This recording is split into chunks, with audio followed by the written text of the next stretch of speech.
Եվ հարցնում ես իշխանություններին, ասում ես լավ, գյուղերը չեն ապրում, մարդիկ ոնց որ չկա բնական տնտեսություն չկա, այդ մարդիկ տունը գումար չեն տալու, լուծում առաջարկում ենք մեր լուծումները, գիտեք ինչ են պատասխանում, ոչ մի բան, պատասխանում են Սերժ Սարգսյան, Ռոբերտ Քոչարյան, ասում ես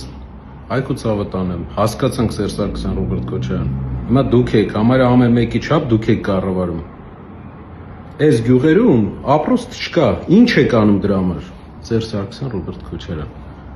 քաղաքներում գործ չկա, Սերժ Սարգսյան, Ռոբերտ Քոչարյան, նախկինները, բան, դու նույն չափ կառավարել ես, ինչ որ իրանք են կառավարել,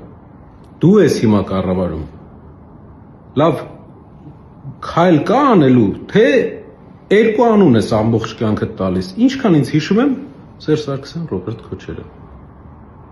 հասկացանք, առաջարկներ արեք, մարդկանց կյանքը, սիրուն ասֆալտով էլ մտանք այդ գյուղ, լավ ասֆալտ էր, մտանք գյուղ, մարդիկ ոչ մի բան չէին անում, 8 տարի էլ կառավարում է այս իշխանությունը, արդեն համերը, հետ գալուց էլ, չնայած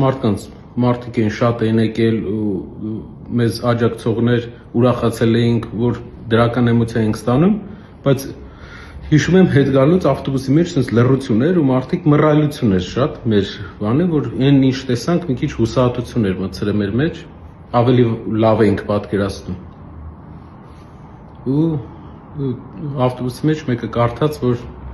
եւս մի հոգեվորական է իշխանությունը ձերբակալել։ Երկու տարբեր պիեսներ են, երկու տարբեր իրականություն։